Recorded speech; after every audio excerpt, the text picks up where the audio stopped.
10 mga iskandalo na nangyari sa larangan ng sports.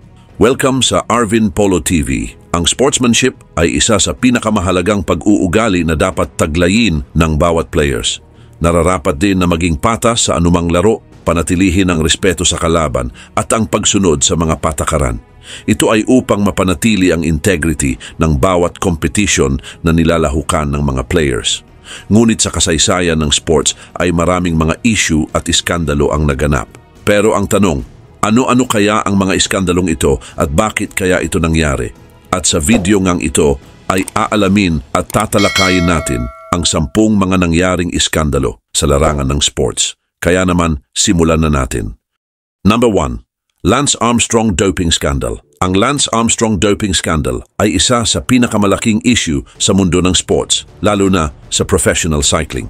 Si Armstrong ay nagwagi ng 7 consecutive Tour de France titles mula 1999 hanggang 2005, ngunit inakusahan ng paggamit ng performance-enhancing drugs na matagal niyang itinanggi. Samantala, si Lance Armstrong ay isang kilalang American cyclist na sumikat noong 1990s. Nanalo siya ng maraming beses at mas lalong sumikat nang gumaling siya mula sa cancer at nakabalik sa kanyang career.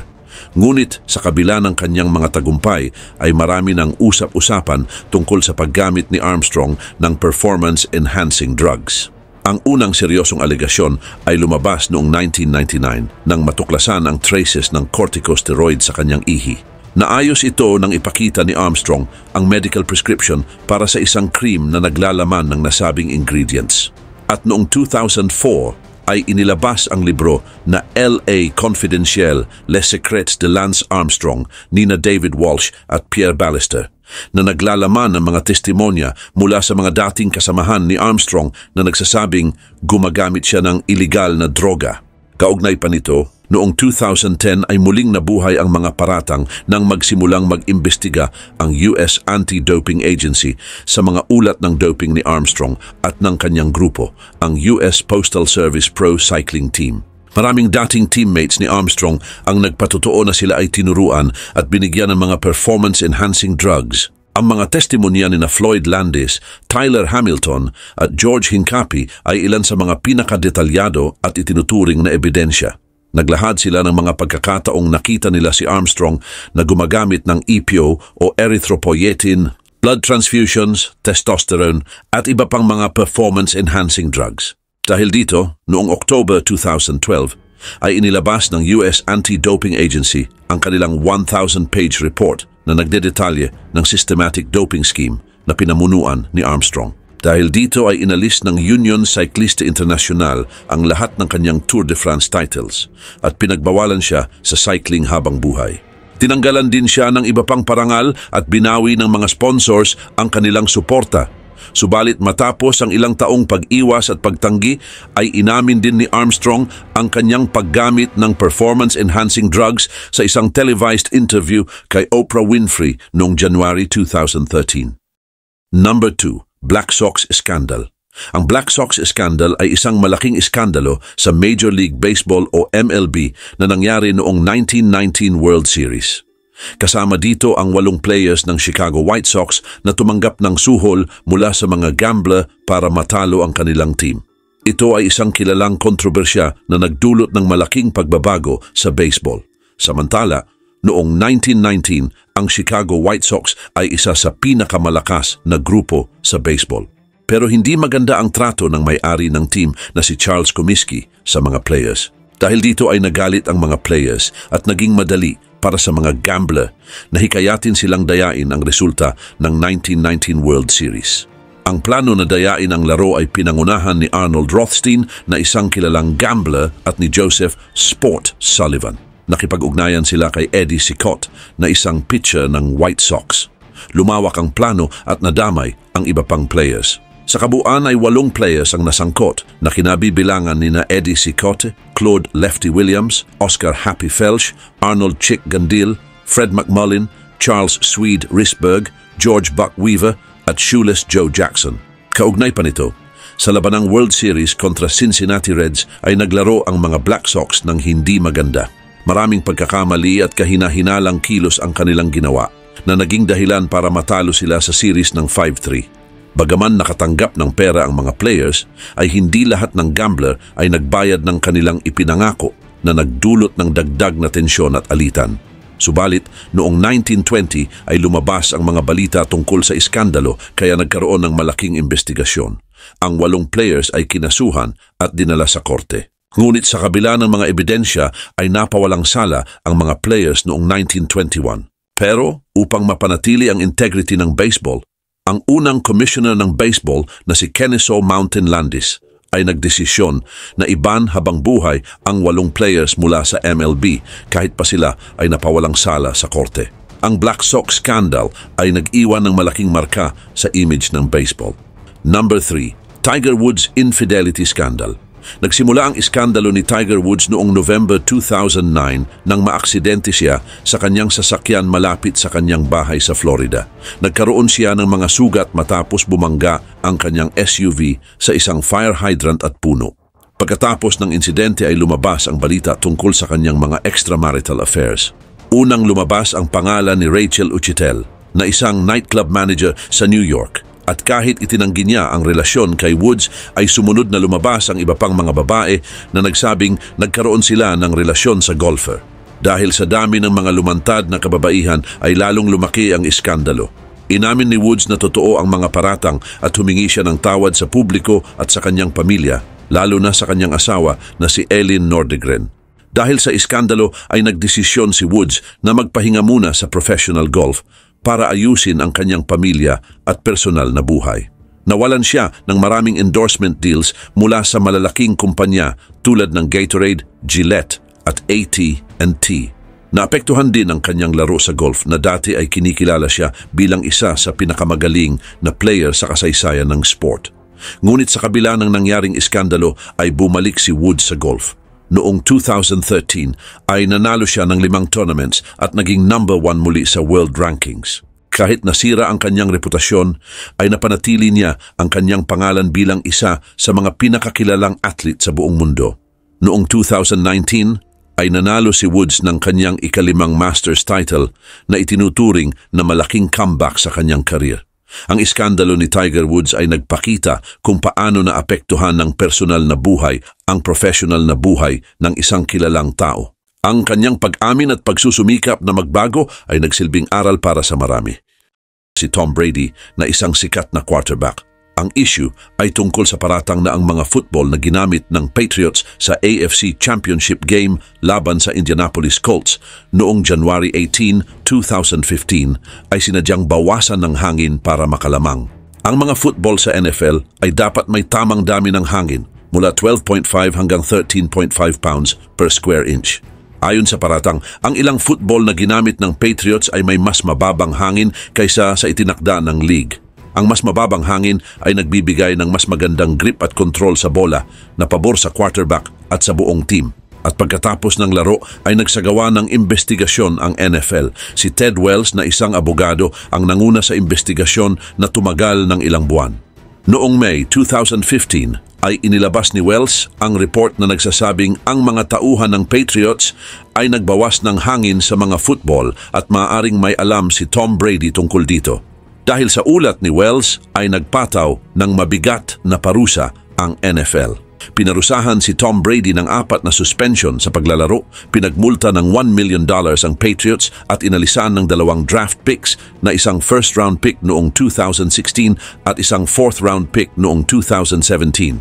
Ang mga parusa ay nagdulot ng matinding reaksyon mula sa mga fans, media at mga eksperto sa sports. Tumugon si Brady at ang Patriots sa pamamagitan ng paglaban sa mga parusa. Nagsampa si Brady ng kaso laban sa NFL sa Federal Court na nagresulta sa pag-urong ng kanyang suspension noong September 2015. Ngunit, binaliktad ng United States Court of Appeals for the Second Circuit ang desisyong ito noong April 2016. Kaya naipataw muli ang suspension kay Brady. Sa huli, ay tinanggap ni Brady ang 4 na suspension na nagsimula noong 2016 season. Ang Deflategate ay nagdulot ng malaking epekto sa reputasyon ni Tom Brady at ng New England Patriots. Sa kabila ng kontrobersya ay nagpatuloy si Brady na maglaro ng mahusay at nanalo pa ng Super Bowl LI noong February 2017. na nagpatibay sa kanyang status bilang isa sa pinakamagaling na quarterback sa kasaysayan ng NFL. Gayon din, ang Deflategate ay nagbigay daan sa mga usapin tungkol sa integrity ng laro at ang papel ng regulation sa sports. Number 5, Balco Scandal. Ang Balco Scandal ay isang malaking kontrobersya noong 2000s. Ang Bay Area Laboratory Cooperative o Balco ay isang kumpanyang gumagawa ng mga supplements at gamot na nagpapalakas ng performance. Si Victor Conte, ang pinuno ng Balco, ay nakipagsabwatan sa mga sikat na athlete para gumamit ng mga ipinagbabawal na droga upang mapabuti ang kanilang laro. Ngunit nagsimula ang investigasyon noong 2002 nang si Trevor Graham na isang coach ng track and field ay nagbigay ng sample ng isang hindi kilalang substance sa United States Anti-Doping Agency o USADA. Natuklasan na ito ay tetrahydrogestrinone o THG na isang bawal na steroid. Ang FBI ay nakisali sa investigasyon at natuklasan na maraming atleta ang tumatanggap ng mga bawal na gamot mula sa Balco. At isa sa mga kilalang atleta na nasangkot ay si Barry Bonds, na isang Major League Baseball player. Sinasabing tumanggap si Bonds ng mga steroid mula sa Balco na nagdulot ng mga kaso laban sa kanya tulad ng pagsisinungaling at pagharang sa hustisya. Bagamat hindi siya napatunayang nagkasala, ay malaki naman ang naging epekto nito sa kanyang reputasyon at sa baseball. Kasama rin sa mga nasangkot sina Marion Jones na isang Olympic sprinter at Jason Jambi na isang MLB player. Umamin si Jones sa paggamit ng mga bawal na gamot at nahatulan ng 6 na buwang pagkakakulong dahil sa pagsisinungaling sa mga investigator. Umamin din si Jambi sa paggamit ng mga steroid pero hindi nakatanggap ng parusa. Dahil sa Balco Scandal ay nagkaroon ng mas mahigpit na patakaran at pagsusuri sa paggamit ng mga bawal na gamot sa sports. Halimbawa, ang MLB ay nagpatupad ng mas mahigpit na drug testing at mas mabigat na parusa sa mga lumalabag dito. Ang ibang sports tulad ng track and field ay nagpatibay din ng kanilang mga hakbang laban sa doping para mapanatili ang integrity ng kanilang mga competition. Ang iskandalo ay nagpakita ng kahalagahan ng katapatan sa sports. Number 6, FIFA Corruption Scandal. Ang FIFA Corruption Scandal ay isang series ng mga kontrobersya na kinasasangkutan ng FIFA. Lumabas ito noong kalagitnaan ng 2010s at ipinakita ang malawakang katiwalian at ilegal na gawain sa loob ng organisasyon. Noong May 27, 2015 ay inaresto ng mga otoridad sa Switzerland ang 7 opisyal ng FIFA sa isang hotel sa Zurich. Ginawa ito dahil sa investigasyon ng FBI. Nagresulta ito sa 47 cases laban sa 14 na tao na ang mga kaso ay tungkol sa pandaraya, money laundering at illegal na gawain. Kaugnay din nito, ang mga opisyal ng FIFA ay inakusahan ng pagtanggap ng suhol mula sa mga kumpanya ng media at sports marketing kapalit ng mga favorable contract. Kabilang din dito ang pagbibigay ng mga kontrata at karapatan sa pag-host ng mga international games tulad ng World Cup sa pamamagitan ng mga tiwali at ilegal na paraan. Ayon sa mga investigador ay mahigit $150 million ang nasangkot sa mga illegal transaction na nagsimula pa noong 1990s. Ang iskandalo ay nagdulot ng malaking problema sa credibility ng FIFA. Maraming matataas na opisyal kasama na si Sepp Blatter, ang pangulo ng FIFA mula 1998 hanggang 2015, ang napilitang bumaba sa kanilang mga posisyon. Noong December 2015, si Blatter at Michel Platini, ang presidente ng UEFA, ay sinuspende ng FIFA Ethics Committee sa loob ng 8 taon dahil sa hindi tamang pag-uugali at paglabag sa mga ethical policies ng organisasyon. Bukod sa mga kaso sa United States, ay nagsagawa rin ng sariling investigasyon ang mga otoridad ng Switzerland sa mga aligasyon ng katiwalian. Ang mga investigasyon na ito ay may layuning malaman ang mga detalye ng pagbibigay ng mga karapatan sa pag-host ng 2018 at 2022 FIFA World Cups sa Russia at Qatar. Karagdagan pa, sa gitna ng iskandalo ay nagpatupad ang FIFA ng mga reforms upang maibalik ang tiwala ng publiko at maiwasan ang mga susunod pang katiwalian. At noong February 2016, si Gianni Infantino ang nahalal bilang bagong pangulo ng FIFA. Nangako siya na isusulong ang transparency at pananagutan sa loob ng organisasyon. Kasama sa mga reform ang pagbabago sa mga patakaran ng term limits para sa mga opisyal, mas mahigpit na mga regulasyon para sa money transparency at mas maayos na pag-uulat ng mga desisyon at mga gawain ng FIFA. Number 7. O.J. Simpson Murder Trial. Ang O.J. Simpson Murder Trial o kilala rin bilang Trial of the Century ay isang kilalang kaso sa Amerika na nangyari noong 1995. Si Orenthal James O.J. Simpson na isang dating football star ay inakusahan ng pagpatay sa kanyang dating asawa na si Nicole Brown Simpson at ang kaibigan nitong si Ronald Goldman. Ang kasong ito ay naging sentro ng atensyon ng media at nagkaroon ng malaking epekto sa lipunan. Noong gabi ng June 12, 1994 ay natagpuan sina Nicole Brown Simpson at Ronald Goldman na patay sa labas ng bahay ni Nicole sa Brentwood, Los Angeles. Si Nicole ay nagtamo ng maraming saksak habang si Goldman naman ay may mga sugat dahil sa saksak at palo. Ang mga ebidensya tulad ng dugo ni Simpson na natagpuan sa crime scene, ang glove na natagpuan sa bahay ni Simpson na may dugo ni Goldman, at ang fiber na tumutugma sa sasakyan ni Simpson ay nagturo kay O.J. Simpson bilang pangunahing suspect. Dahil dito, noong June 17, 1994, ay sinubukan ni Simpson na tumakas mula sa mga pulis gamit ang isang white Ford Bronco na minamaneho ng kanyang kaibigan na si Al Cowlings. Ang pagtakas na ito ay napanood ng milyon-milyong tao sa buong mundo. Pero sa huli ay sumuko rin si Simpson at siya ay ikinulong. Nang magsimula ang paglilitis noong January 24, 1995, ay kumuha si Simpson ng mga sikat na abogado na tinawag na Dream Team. Kabilang na dito sina Robert Shapiro, Johnny Cochran at F. Lee Bailey. Ang kaso ay umikot sa mga isyu ng lahi, pagkakakilanlan at ang justice system sa Amerika. Ang depensa ni Simpson ay nag-focus sa pagpapakita ng kahinaan ng mga ebidensya at ang umano'y discrimination ng pulis, lalo na ni Detective Mark Foreman na inakusahan ng racism at evidence manipulation. Ang glove na natagpuan sa crime scene na di umano'y hindi kasya kay Simpson ay isa sa mga pangunahing bahagi ng depensa. At ang linyang sinabi ni Cochran, "If it doesn't fit, you must acquit," ay naging bantog at malaki ang naging epekto sa mga judges. Subalit noong October 3, 1995, pagkatapos ng halos 8 buwang paglilitis at 4 na oras ng pag-uusap, ay nagdesisyon ang mga judges na si Simpson ay hindi nagkasala sa 2 kaso ng pagpatay. Number 8. Mike Tyson ear-biting incident. Ang insidente ng pagkagat ni Mike Tyson sa tainga ni Evander Holyfield, nakilala bilang The Bite Fight, ay isa sa mga pinaka-kontrobersyal na pangyayari sa boxing. Nangyari ito noong June 28, 1997 sa kanilang ikalawang laban sa MGM Grand Garden Arena sa Las Vegas, Nevada. Ang laban ay para sa WBA Heavyweight Championship na unang napanalunan ni Holyfield laban kay Tyson noong November 9, 1996.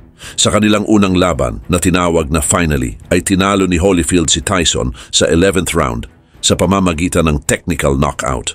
Bagamat inaasahan ng marami na mananalo si Tyson, ay nagulat ang lahat ng si Holyfield ang nagwagi. Dahil dito ay agad na pinlano ang rematch na tinawag na The Sound and the Fury. Sa simula pa lang ng kanilang pangalawang laban ay halata na ang tensyon sa pagitan ng dalawa. Mabilis at agresibo si Holyfield habang si Tyson naman ay determinadong mabawi ang kanyang titulo. Sa ikalawang round ay nagkaroon ng banggaan ng ulo na nagdulot ng sugat sa kanang mata ni Tyson.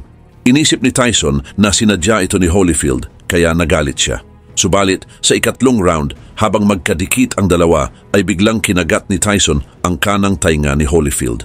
Naputol ang isang bahagi ng tainga ni Holyfield kung kaya't natigil ang laban.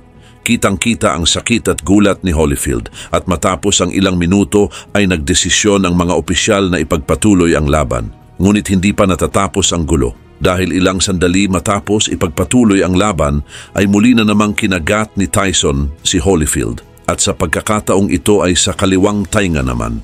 Dahil dito ay pinatigil ng referee na si Mills Lane ang laban at idineklarang panalo si Holyfield sa pamamagitan ng disqualification ni Tyson. Matapos ang insidente ay naging usap-usapan ito sa buong mundo. Pinatawan si Tyson ng $3 million na multa at nasuspende siya mula sa boxing.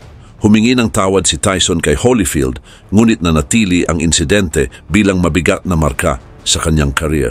Noong 2009 ay nagkasundo sina Tyson at Holyfield. Lumabas sila sa iba't ibang events at interviews at ipinakita ang kanilang pagkakaibigan at respeto sa isa't isa. Number 9. South Africa Rugby World Cup 1995 poisoning. Ang South Africa Rugby World Cup 1995 poisoning ay isang kilalang insidente na nangyari sa 1995 Rugby World Cup sa South Africa. Ito ay tungkol sa posibleng paglason sa pagkain bago ang final match sa pagitan ng New Zealand All Blacks at South African Springboks noong June 24, 1995. Ang New Zealand All Blacks na paboritong manalo ay nagkaroon ng problema bago ang final match. Marami sa kanilang mga players kasama ang kapitan na si Sean Fitzpatrick ang nagkasakit. Ang kanilang mga sintomas ay matinding pananakit ng tiyan, pagsusuka at pagtatae na nagdulot ng pag-aalala sa kanilang mga coach at tagahanga. Ayon sa mga report, ang pagkain sa hotel ng All Blacks ay maaring contaminated. May mga teorya na sinasabing sinadya itong lasunin pero walang sapat na ebidensya para patunayan ito.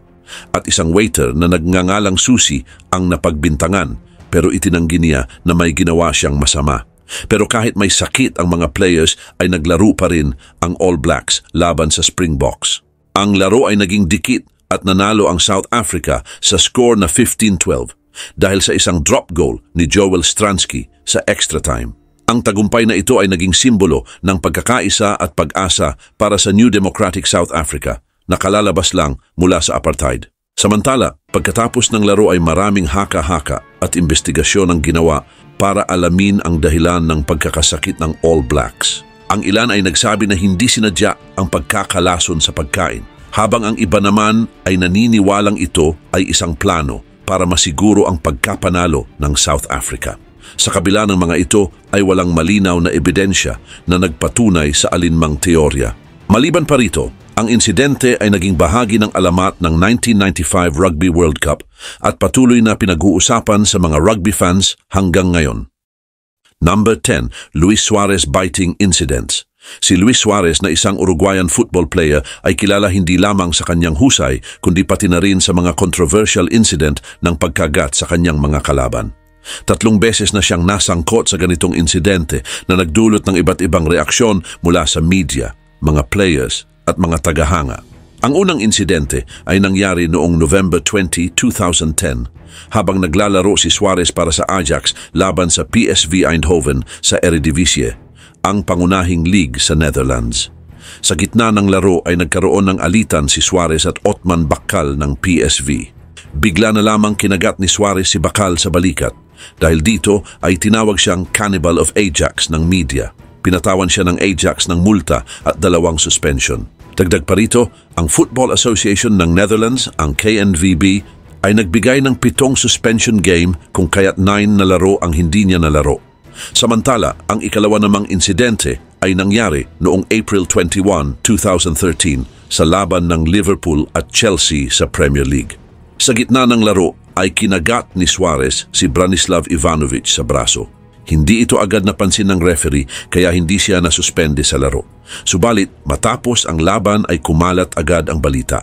Ang Football Association ng England ay nag-imbestiga at pinatawan si Suarez ng 10 suspension game. Maraming batikos ang kanyang natanggap pero nanatili ang suporta ng kanyang club at mga tagahanga. Subalit, ang pinakakilalang insidente ng pagkagat ni Suarez ay nangyari noong June 24, 2014 sa FIFA World Cup sa Brazil sa laban ng Uruguay at Italy.